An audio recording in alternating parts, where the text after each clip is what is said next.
Doutor Rodrigo, vamos falar agora de discopatia degenerativa. E acrescentando aí a minha pergunta, eu queria saber se a discopatia degenerativa é a mesma coisa que degeneração discal. Tá. A discopatia degenerativa, ela uma entidade completamente distinta de degeneração. A discopatia degenerativa, o termo correto que a gente usa é doença degenerativa do disco.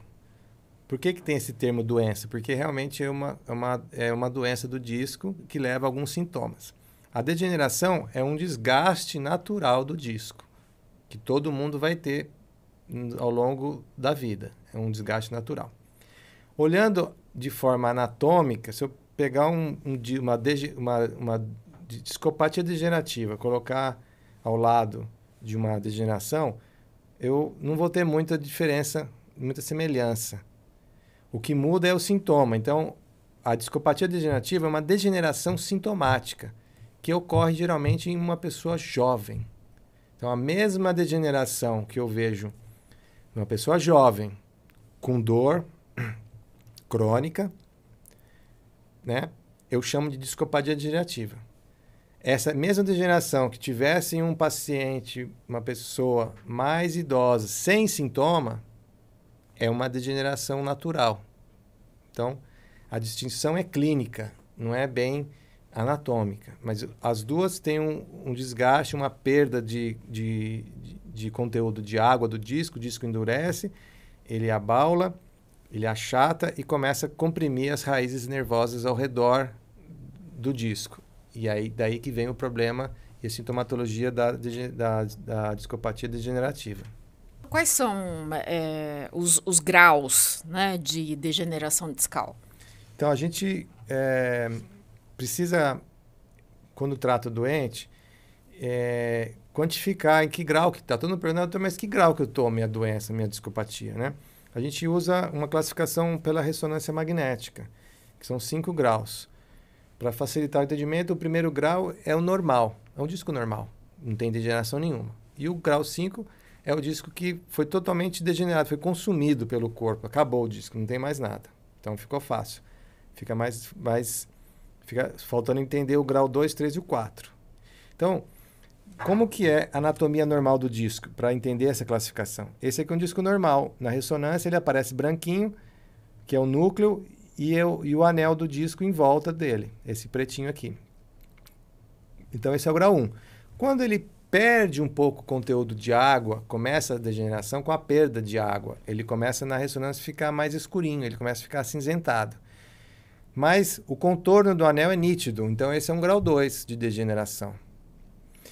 Quando vai evoluindo o processo degenerativo, ele vai ficando mais doente, vai passando o tempo, ele começa a aumentar, aumenta aqui o grau de perda de água e ele começa a ficar mais escuro. E, ao mesmo tempo, começa a perder aquela nitidez entre o núcleo e o anel. A gente começa a ver que já não está tão nítido aqui. Então, esse aqui é o grau 3 de degeneração. O grau 4, ele já perdeu totalmente a distinção entre o que é núcleo e o que é anel. E o disco já perdeu a altura, já está afundado. A gente pode ver que aqui esse grau 4, ele já está bem achatado e já não temos mais essa distinção entre anel e núcleo. Então, uma coisa só. Uma coisa só. E o grau 5 acabou o núcleo desapareceu, foi totalmente reabsorvido e está osso batendo com osso. Nossa. É o que eu falo para o doente, osso no osso. Uhum. Então, essa é a sua reação de falar, nossa, eu já ia entrar nesse assunto. Por que a gente classifica a degeneração? É só para dizer que a gente é inteligente? Não, porque existe uma correlação entre o grau de degeneração discal e o grau de sintomatologia. Quanto mais degenerado o disco, mais sintoma o paciente tem. Uhum. Então, eu vou dar um exemplo. Se você chegar para mim, contar, você é meu paciente, fala assim, doutor, eu tenho dor há 20 anos. Como é que era essa dor? Quando eu era jovem, adolescente, era uma dorzinha nas costas que durava uma semana, 2, depois passava anos e não sentia mais nada. Passado alguns anos, quando eu já era adulto jovem, a dor ficou aqui, mas eu tinha várias crises por ano.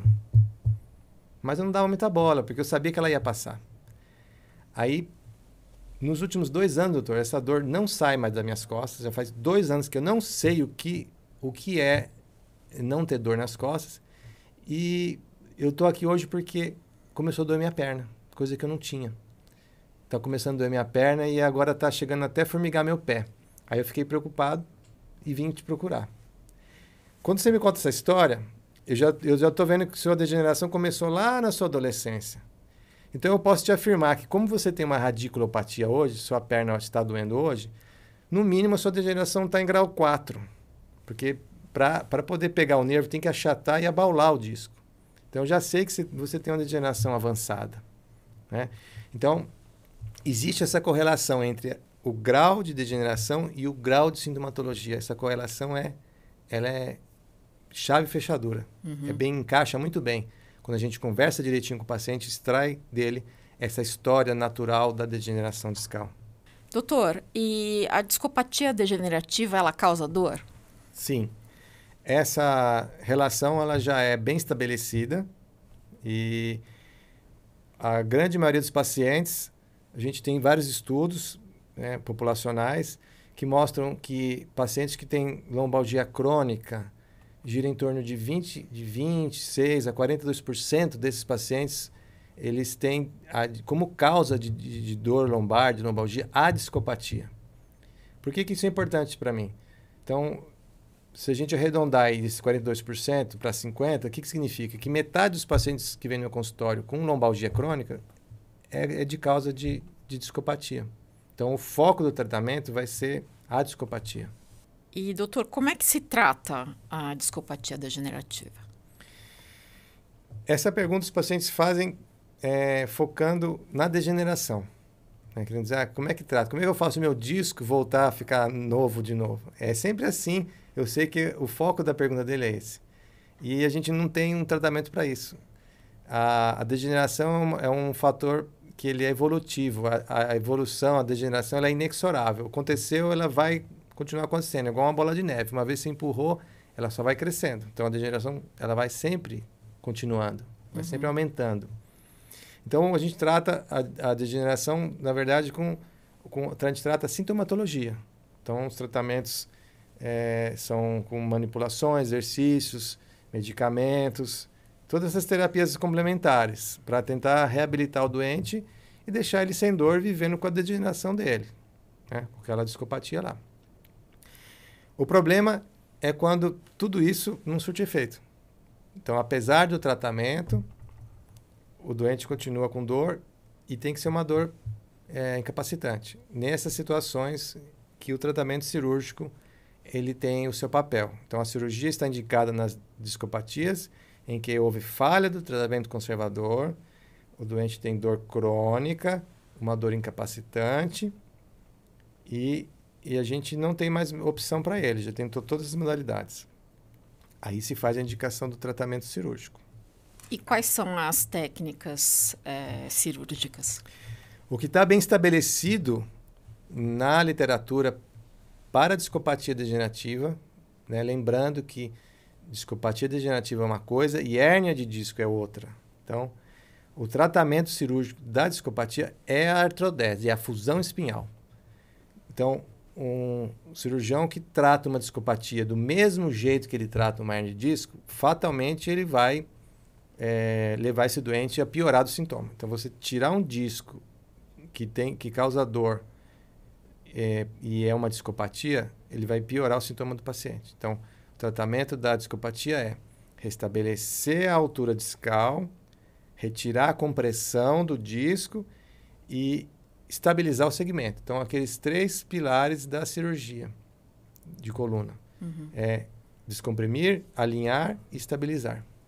E doutor, a gente sabe que no caso da hérnia de disco lombar, uma minoria precisa de cirurgia. E no caso da discopatia degenerativa?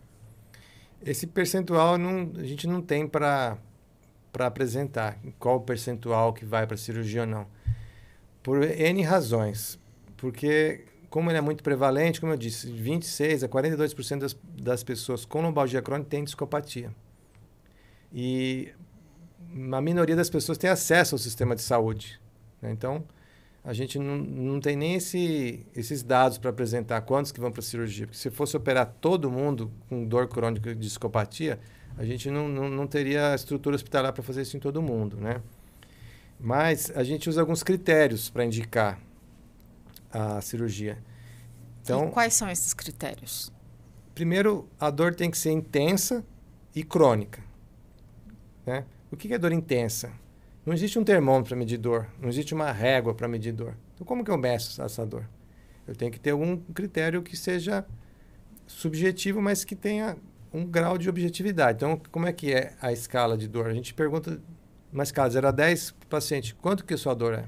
Então, pelo menos 5. A gente fala, não, dou nota 5, minha dor nunca é menos que 5. Então, pelo menos 5 ele tem que relatar num período de 1 ano. Então, tem que ser uma persistente por 1 ano e uma dor intensa, pelo menos nota 5. Né? Mas não adianta só ser nota 5 durante 1 ano. Essa dor tem que impactar na vida dele. Então, tem que limitar a pessoa de fazer suas atividades, deixar de fazer algumas coisas, ter uma restrição de suas atividades, para que eu considere que essa nota 5 para ele realmente é relevante. Esse é um outro critério. Outra coisa é o uso regular de medicamentos. Às vezes o doente está com uma dor 5, 4, mas é porque ele toma todo dia remédio. Então é comum, eu pergunto para o paciente, quanto que é a sua dor? Ah, minha dor é 3. Aí a esposa do paciente lá, doutor, mas ele toma todo dia um remédio. Ele não está contando. Aí eu, é verdade, doutor, não, todo dia eu esqueci de falar. Todo dia eu acordo e tomo um remédio, senão não sai de casa. Então, isso já fala para mim que o grau de dor dele é maior, porque ele tem o uso regular de medicamento, a dor é intensa e persistente por mais de 1 ano. Só que isso não é suficiente. Eu tenho que pegar o exame do paciente, o exame de imagem, ressonância, e ver se aquela imagem bate, tem uma correlação com o sintoma dele. Vou dar um exemplo. Se ele tem uma degeneração no último disco, no L5, e ele aponta a dor lá em cima na coluna lombar, lá em L1, não tem correlação anatômica. O local da dor não é anatomicamente compatível com o local que ele tem a degeneração. Então, isso para mim pode significar que ele tem uma degeneração natural ali e a dor dele é em outro local. Então, tem que ter essa correlação. Eu tenho que ver se a dor dele bate com a imagem do exame dele. Tem que ter essa correlação, né? Isso eu estou falando, então, nesse ponto, quando é só dor axial, dor lombar, dor só na coluna. Então, a degeneração, quando tem dor só na coluna, a gente protela a cirurgia ao máximo possível. Mesmo quando tem todos esses comemorativos. A não ser que o dente fale, não, doutor, chega, eu não quero mais, quero operar. Aí tudo bem, né? Mas quando ele começa a ter dor radicular, que é a dor no nervo ciático, aí o cenário muda. Porque a tolerância ao paciente à dor é muito menor nesses casos. E já começa a ter um grau de lesão no nervo também. Então, quando começa a ter dor radicular, eu já não insisto no tratamento conservador. A cirurgia já está mais indicada. É um critério já, vamos dizer, mais forte para indicar a cirurgia. É a dor no nervo ciático, né? E para finalizar, a gente sempre tem que tomar o cuidado, porque como é uma doença crônica, o doente vem com muita coisa junto, né? Vem uma bagagem de problemas com ele. Problema trabalhista, problema pessoal, problema emocional. Então, às vezes, ele acaba misturando em dores crônicas. É comum a gente ver isso, doente de dor crônica, né? Tem dor em outros locais. Então, o doente que tem dor em muito lugar. Então, ele chega lá e reclama da coluna, mas ele reclama também até a dor no fio do cabelo. Se você operar esse doente, né, e que está valorizando demais a dor dele, isso pode ser um fator de falha de tratamento. Então, esses sintomas que têm fatores emocionais junto também tem que ser levado em consideração. E também tem alguns pacientes que têm problemas trabalhistas, previdenciários, que querem se aproveitar do problema, fazer uma cirurgia para ter um ganho secundário. Esses pacientes também a gente tem que tomar esse cuidado, né? Pacientes com problemas psiquiátricos e com ganho secundário. Porque às vezes a cirurgia, às vezes está lá, o problema está indicado, mas ele está dando uma valorização excessiva aos sintomas para fazer a cirurgia e ter um ganho secundário. Então, esse critério também tem que ser levado em consideração, para não operar um doente que não está com sintoma realmente persistente e está valorizando o seu sintoma. Então, a indicação cirúrgica para discopatia é muito difícil. Então, a gente precisa ter uma confiança no paciente, ter várias consultas, tentar as modalidades, né, de tratamento conservador, porque a cirurgia você tem que ter certeza. E quando a gente faz todo esse filtro, esse rastreio no paciente, o resultado é muito bom. Então, hoje eu tenho confiança de indicar uma cirurgia na discopatia, porque todos esses cuidados eu faço e não indico uma cirurgia de discopatia num paciente que não tem todos esses critérios que eu acabei de listar. Uhum.